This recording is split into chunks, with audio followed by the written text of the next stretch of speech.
Hello dear students, कैसे हैं आप सभी। आशा करती हूँ आप सब ठीक होंगे, स्वस्थ होंगे, अच्छे होंगे। आईसीटी वर्चुअल क्लासरूम देहरादून में आप सभी का स्वागत करती हूँ। मेरा नाम समता है और बच्चों क्लास 12th में आप सबका चैप्टर नंबर 4 तक कंप्लीट हो चुका है, रिप्रोडक्टिव हेल्थ तक। तो आज हम एकदम नया चैप्टर स्टार्ट करेंगे, वंशागति वाला, इनहेरिटेंस जेनेटिक्स का यूनिट 2 स्टार्ट हो जाएगी। तो पहले क्या करेंगे, आज हम उसका इंट्रोडक्शन देखेंगे। तो चलते हैं स्मार्ट बोर्ड की तरफ। जेनेटिक्स एंड इवोल्यूशन, चैप्टर का क्या नाम है? Genetics and evolution. Genetics and evolution.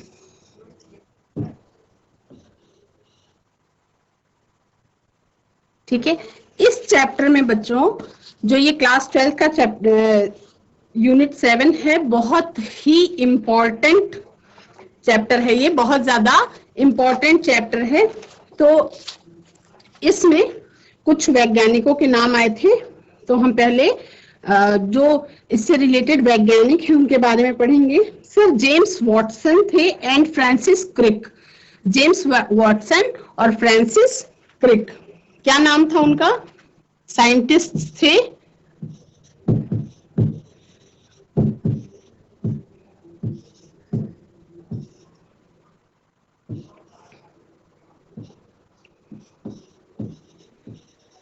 James Watson और Francis Crick.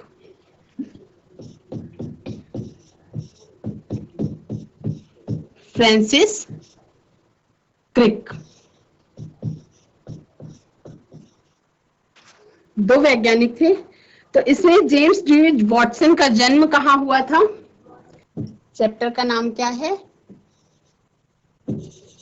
Genetics and evolution. दो वैज्ञानिक थे, जेम्स वॉटसन और कौन थे? Francis Crick.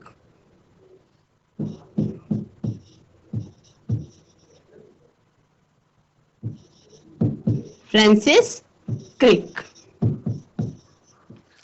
जेम्स वॉटसन का जन्म कब हुआ था बच्चों? इनका जन्म हुआ था शिकागो में 6 अप्रैल 1928 को।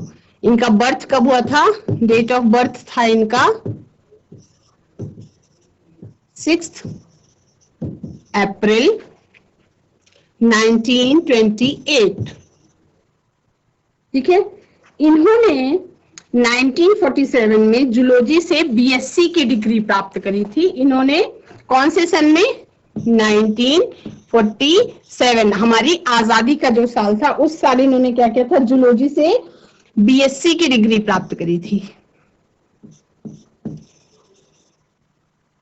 Degree of BSc in zoology. और इनका क्या था? इनका इस वर्ष जब ये पढ़ाई कर रहे थे तो इनकी रुचि क्या थी? इनका इंटरेस्ट था, ये पक्षियों को देखते रहते थे और इसी इंटरेस्ट के कारण इन्होंने क्या किया? जेनेटिक्स पढ़ने की इच्छा बढ़ा दी। ठीक है, तो ये तभी पॉसिबल हो सकता था, जेनेटिक्स ये पढ़ पाए ये तभी पॉसिबल हो सकता था जब ये यूनिवर्सिटी में एडमिशन लेते। तो ब्लूमिंगटन में, इंडियाना यूनिवर्सिटी में जूलॉजी में इन्होंने ग्रेजुएशन स्टडी के लिए क्या करी? फेलोशिप दी। तो कौन सी यूनिवर्सिटी में दी? ब्लूमिंगटन में इंडियाना यूनिवर्सिटी ने इनको जूलॉजी में ग्रेजुएशन के लिए फेलोशिप दी। किसने दी? इनको फेलोशिप मिली। कहां से मिली? इनको फेलोशिप मिली ग्रेजुएशन करने के लिए इंडियाना यूनिवर्सिटी ब्लूमिंगटन से। इंडियाना यूनिवर्सिटी ब्लूमिंगटन से। ब्लूमिंगटन से।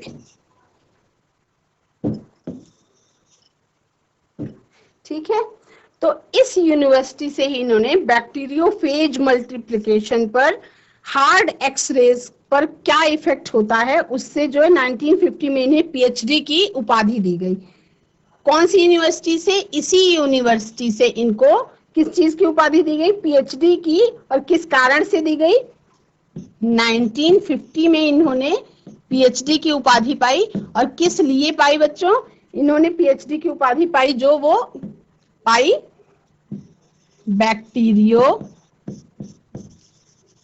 बैक्टीरियोफेज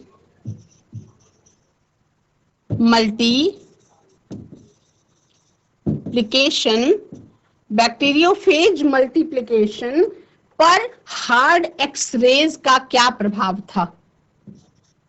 पर हार्ड एक्स रेज का प्रभाव, इस विषय पे इनको क्या हुई? पीएचडी की डिग्री प्राप्त हुई इंडियाना यूनिवर्सिटी ब्लूमिंगटन से। कौन से सन में? सन 1950 में, यानी 1947 में इन्हें बीएससी हुई जूलॉजी में, और उसके बाद 1950 में इनको पीएचडी मिली बैक्टीरियोफेज मल्टीप्लिकेशन पर हार्ड एक्सरेज का प्रभाव जानने के लिए। ठीक है, अब आप क्रिक के बारे, अब ये दूसरे एक और वैज्ञानिक थे, उनका नाम था क्रिक। दूसरे और वैज्ञानिक थे, उनका नाम क्या था? उनका नाम था क्रिक। तो ये जो जेम्स वॉटसन थे, जेम्स वॉटसन जो है जाके फ्रांसिस क्रिक से मिले। जब जेम्स वॉटसन फ्रांसिस क्रिक से मिले तो डीएनए स्ट्रक्चर के सॉल्विंग में अपने कॉमन इंटरेस्ट को इन्होंने खोज निकाला। तो इनका जो पहला जो इनका कोशिश था वो संतोषजनक नहीं था, तो फिर इनका दूसरा प्रभाव जो है वो संतोषजनक आया। दूसरे जो वैज्ञानिक थे उनका नाम था फ्रांसिस हैरी कॉम्पटन क्रिक। हैरी कॉम्पटन क्रिक। ठीक, तो इनका जन्म कब हुआ था? तो फ्रांसिस हैरी कॉम्पटन क्रिक का जन्म जो है वो 8 जून 1916 में हुआ था। इनका डेट ऑफ बर्थ क्या था? 8 जून 1916। 8 जून 1916, यानी कि वो क्या थे? वो 8 जून 1916 में इनका बर्थ हुआ था। तो किससे थे ये? जेम्स वॉटसन से बड़े थे, सीनियर थे, है ना। तो इन्होंने जो है, इन्होंने क्या किया? इनका जन्म कहाँ हुआ था? नॉर्थहैम्पटन इंग्लैंड में हुआ था। कहाँ हुआ था? नॉर्थहैम्पटन इंग्लैंड में। नॉर्थहैम्पटन इंग्लैंड में इनका जन्म हुआ था। ठीक है, इन्होंने कहां से? इन्होंने लंदन के यूनिवर्सिटी कॉलेज से फिजिक्स में पढ़ाई करी और 1947 में इन्हें बीएससी मिली। इन्होंने कहां से पढ़ाई करी? लंदन के यूनिवर्सिटी कॉलेज से। यूनिवर्सिटी कॉलेज ऑफ लंदन, वहां से इन्होंने पढ़ाई की। क्या इनको मिली? फिजिक्स में डिग्री मिली। फिजिक्स में डिग्री मिली 1937 में। ठीक है, उसके बाद 1954 में इन्होंने भी जो क्या किया? पीएचडी किया। 1954 में इन्होंने भी क्या किया? पीएचडी किया। ठीक है, फिर इन्होंने 1954 में इन्होंने भी क्या किया? पीएचडी किया, यानी कि इन्होंने रिसर्च किया। और उसके बाद थीसिस इनका क्या था? थीसिस का जो टाइटल था, इनकी थीसिस का टाइटल क्या था? टाइटल था इनकी थीसिस का, क्या था वो? X-ray diffraction. क्या था? एक्स-रे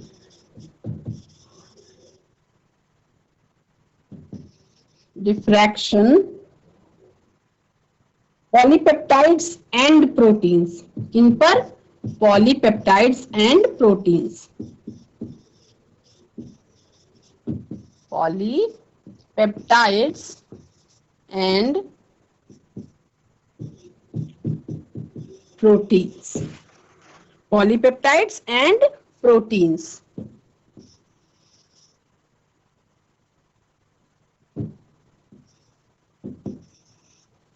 ठीक है। और उसके बाद क्या हुआ कि क्रिक के कैरियर में जब जेडी वॉटसन से उनकी मित्रता हुई तो उसका इस पर प्रभाव पड़ा। यंग मैन जो थे वॉटसन, उन्होंने 1953 में डीएनए और रेप्लिकेशन स्कीम के लिए डबल हेलिकल स्ट्रक्चर का प्रपोजल दिया था। तो क्रिक को किससे सम्मानित किया गया? FRS से सम्मानित किया गया। ठीक है। तो क्रिक ने क्या किया था? वॉटसन ने क्या दिया? वॉटसन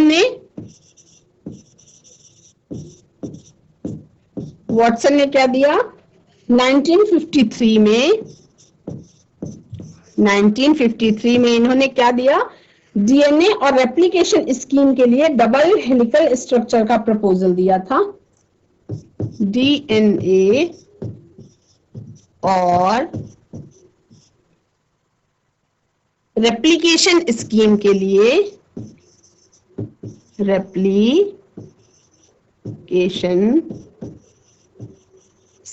लिए क्या किया? डबल हेलिकल स्ट्रक्चर का प्रपोजल दिया। किसका प्रपोजल दिया? Double helical structure.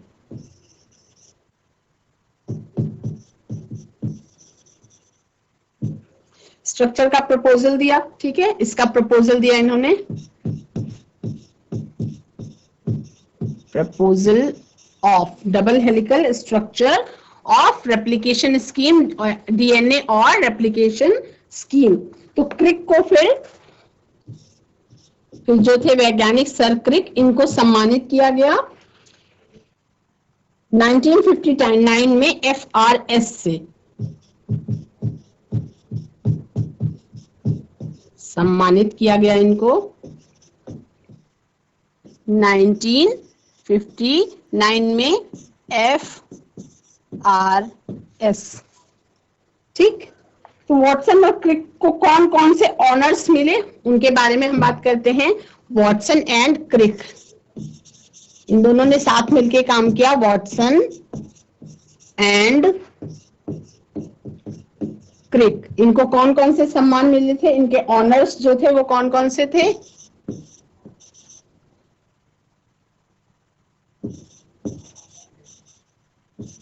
ऑनर्स कौन कौन से थे? 1959 में इनको मैसाचुसेट्स का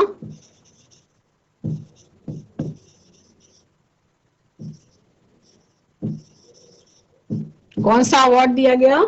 जॉन कॉलिंस वॉरेन प्राइज मिला इनको। जॉन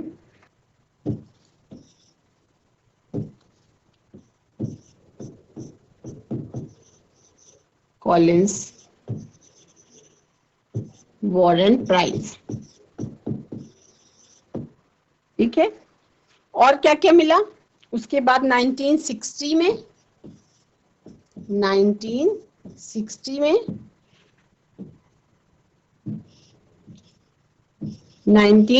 में क्या मिला इनको?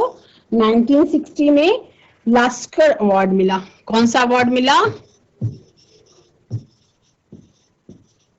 लास्कर अवार्ड मिला। उसके बाद फिर इनको क्या मिला? 1962 में उनको जो अवार्ड मिला वो था research corporation prize. The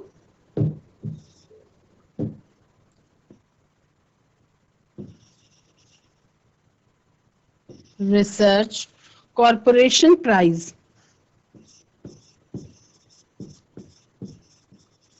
corporation prize. उसके बाद एक और अवार्ड मिला। वो अवार्ड कौन सा था? इनको दोनों लोगों को कॉमन एक नोबेल प्राइज का भी अवार्ड मिला 1962 में ही।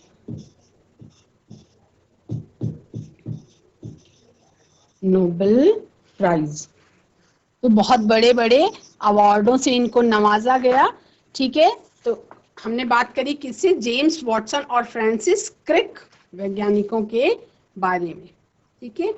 चैप्टर नंबर 5 स्टार्ट होता है बच्चों, principles of inheritance and variation. वंशागति और विविधता का सिद्धांत।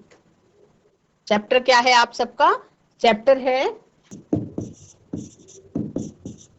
प्रिंसिपल्स ऑफ इनहेरिटेंस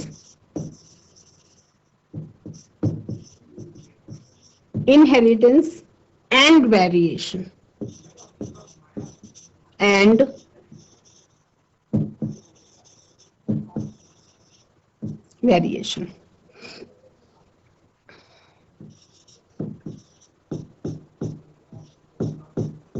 वंशागति और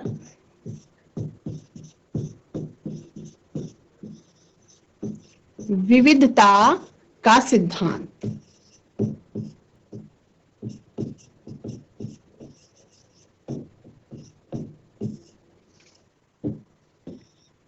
वंशागति और विविधता का सिद्धांत, चैप्टर नंबर 5।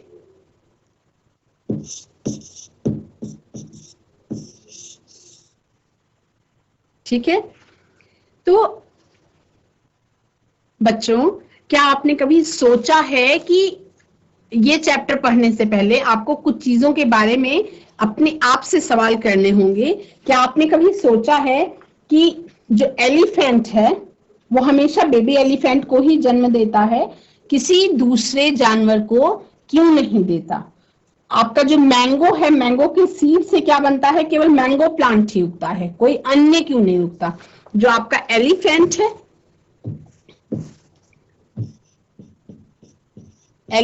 है तो उससे क्या बनता है? बेबी एलिफेंट बनता है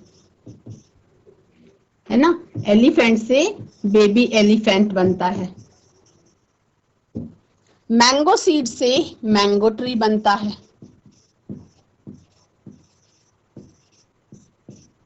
इससे मैंगो ट्री बनता है।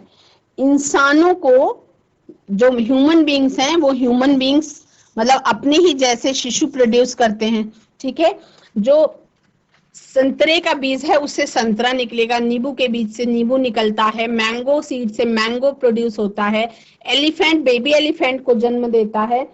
यानी कि हर जो पेरेंट बॉडी है वो अपने ही जैसे संतानों को जन्म देती है।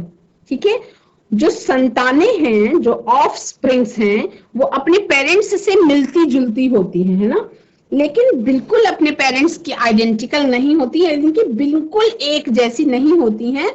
यानी कि उनके गुणों में कुछ अंतर दिखाई पड़ता है। जैसे कि जैसा मेरा शरीर है, जैसे मैं दिखाई पड़ती हूँ, जैसे आप दिखाई पड़ते हैं, बिल्कुल हूबहू अपने माता पिता की तरह नहीं दिखते, कुछ अंतर होता है ना?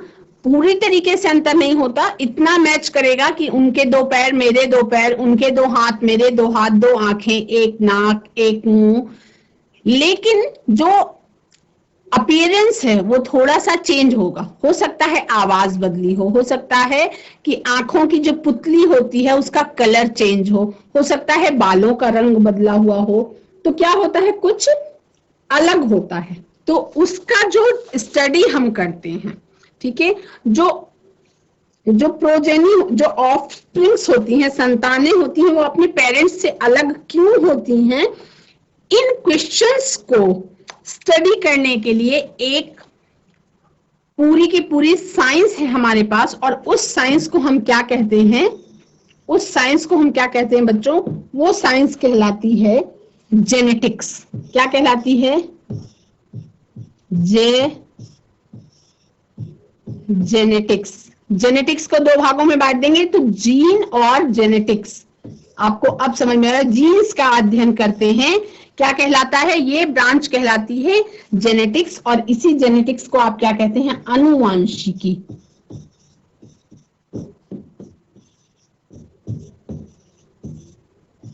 क्या कहते हैं? आनुवांशिकी कहते हैं।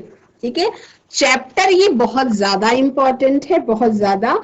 तो जेनेटिक्स में किसका किसका आपको स्टडी करना होता है? इनहेरिटेंस का और वेरिएशन का स्टडी करना होता है। किसका स्टडी करना होता है? इनहेरिटेंस का और वेरिएशन का। इसका स्टडी करना होगा इनहेरिटेंस का और वेरिएशन का, इनहेरिटेंस एंड वेरिएशन, इसकी स्टडी करनी होगी। तो पहले जानेंगे कि इनहेरिटेंस क्या होता है, उसके बाद हम जानेंगे कि वेरिएशन क्या होता है।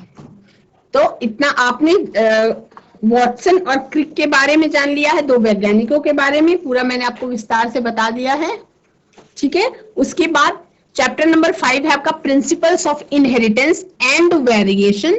तो इनहेरिटेंस और वेरिएशन ये जो है किस साइंस के अंतर्गत इसकी पढ़ाई की जाती है, स्टडी की जाती है, उसको कहते हैं जेनेटिक्स, जेनेटिक्स जिसको अनुवांशिकी भी कहते हैं।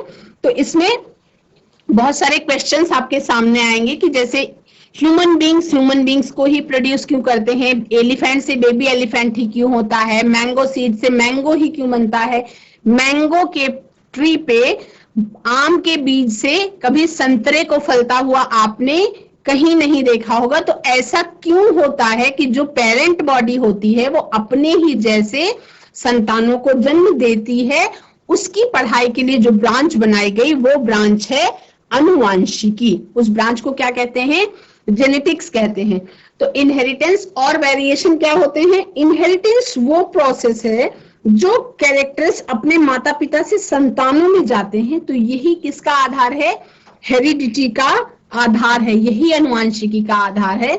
यानी कि अगर पिछली पीढ़ी से अगली पीढ़ी में कुछ भी गुण जा रहे हैं तो वो गुण क्या कहलाते हैं बच्चों, वही गुण वंशागति कहलाते हैं या इनहेरिटेंस कहलाते हैं।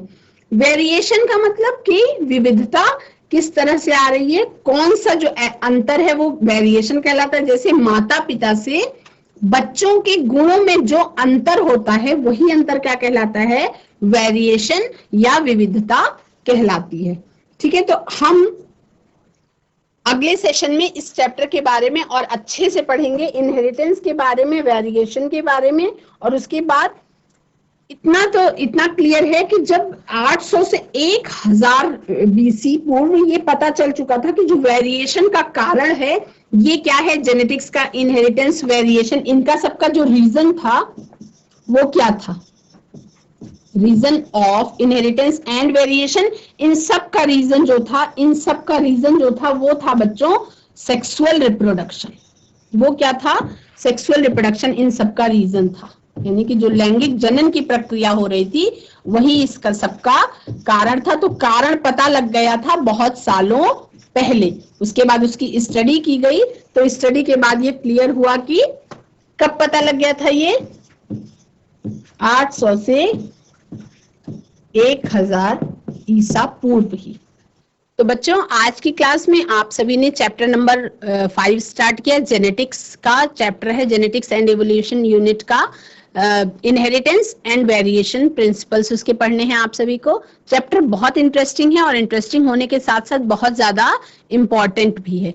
दोनों वैज्ञानिकों के बारे में आप जान चुके हैं। इनहेरिटेंस और वेरिएशन किसको कहते हैं उसका इंट्रोडक्शन आपको दिया जा चुका है अगले सेशन में, और हम धीरे धीरे इस चैप्टर को, बहुत इंटरेस्टिंग है तो बहुत मन लगा करके पढ़ेंगे और एंजॉय करते हुए आगे बढ़ेंगे। That's all for today. Have a nice day, take care, bye.